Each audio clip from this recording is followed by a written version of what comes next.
Quem são os usuários da contabilidade? Olha, parece uma pergunta simples, né? Mas essa história de dividir entre interno e externo acaba confundindo muita gente, até quem já está na área. Se essa dúvida já passou pela sua cabeça, pode relaxar. Hoje, a gente vai resolver isso de uma vez por todas.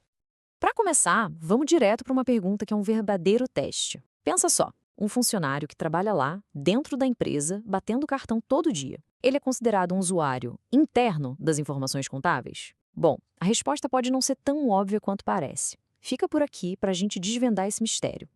E para resolver esse quebra-cabeça, a gente precisa dar um passo para trás e entender o básico, a base de tudo. Afinal, para que serve a contabilidade? A função principal da contabilidade vai muito além de só ficar registrando números, sabe? O verdadeiro trabalho é transformar esses números em informações claras, úteis, que ajudem as pessoas a tomar decisões importantes. É sobre dar clareza para decidir. E quem são essas pessoas tomando decisões? Ah, a lista é grande. Tem o investidor, se perguntando se vale a pena comprar uma ação, o banco, analisando se libera ou não um empréstimo, o gestor, lá dentro, usando os dados para saber se expande a operação. Enfim, cada um tem uma pergunta diferente e a contabilidade ajuda a encontrar a resposta. Certo. Agora que a gente já entendeu o porquê, vamos focar no quem. E para separar todos esses usuários em grupos, existe um único critério que é a chave de tudo. É muito comum a gente pensar de forma lógica, né? Se a pessoa está fisicamente dentro da empresa como funcionário, ela automaticamente seria um usuário interno. Faz todo sentido, à primeira vista. Pois é, mas essa suposição está completamente errada. E entender o porquê é o que vai virar o jogo na nossa compreensão. Então, aqui está o pulo do gato. O que define um usuário não é onde ele está, mas sim o poder que ele tem. A pergunta de ouro é: essa pessoa tem a capacidade de exigir e acessar as informações contábeis quando quiser, livremente? É o acesso direto que manda. Com essa regra de ouro em mente, tudo fica bem mais fácil. Vamos aplicar esse critério agora para a gente conseguir definir, sem erro, os dois grandes grupos de usuários? Olha como a diferença fica cristalina. De um lado, os usuários internos. Eles têm acesso direto, sem restrições.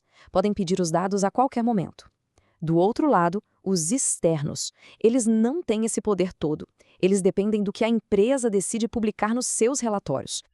Então, quem realmente tem essa chave de acesso? Basicamente, a alta e média gerência, que precisam dos dados para tocar o negócio no dia a dia.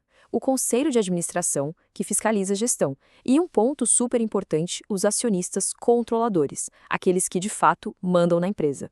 Beleza. Agora, vamos voltar para a nossa pergunta lá do início. E aquele funcionário que está na empresa todo dia, com base no que a gente viu, em qual caixinha ele se encaixa?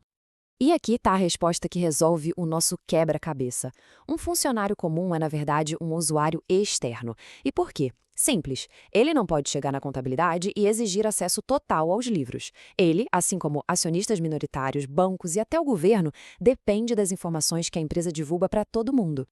E muita atenção aqui, porque essa é uma pegadinha clássica de prova de concurso. Muita gente acha que todo acionista é usuário interno. E isso está erradíssimo. Lembre da nossa regra de ouro. Só o acionista controlador, que tem um poder de decisão, é interno. O minoritário, sempre, sempre externo. Ok, a divisão entre internos e externos está clara, mas as normas contábeis, em especial o CPC 00, trazem mais uma camada de classificação, uma bem importante. Vamos ver quem são os chamados usuários principais. A lógica aqui é bem direta, na verdade. Os relatórios financeiros, aqueles que as empresas publicam, são feitos pensando num público específico. E quem é esse público? Exatamente aqueles que não têm outro jeito de conseguir a informação. Se alguém não pode exigir os dados diretamente, essa pessoa vira o foco principal dos relatórios. E quem são eles, segundo a norma? São 3 categorias: investidores, credores por empréstimo e outros credores. Um detalhe interessante é que a norma fala em existentes e potenciais, ou seja, ela reconhece que quem está só pensando em investir ou emprestar dinheiro também precisa dessa informação. Para a gente testar se o conceito ficou claro, vamos pensar num exemplo diferente.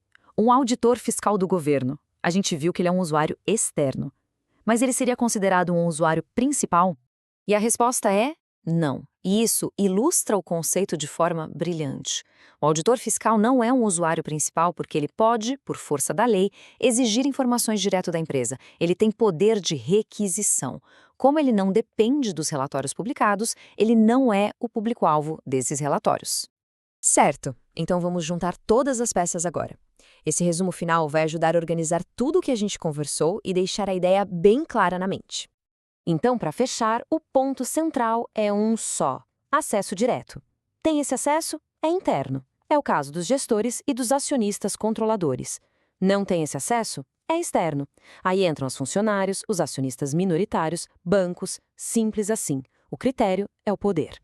Viu só? A contabilidade está cheia desses conceitos que parecem um bicho de sete cabeças, mas que quando a gente pega a lógica por trás, ficam super claros. E agora fica a pergunta: qual outro tema da contabilidade merece uma análise detalhada como essa? Fica aí a reflexão.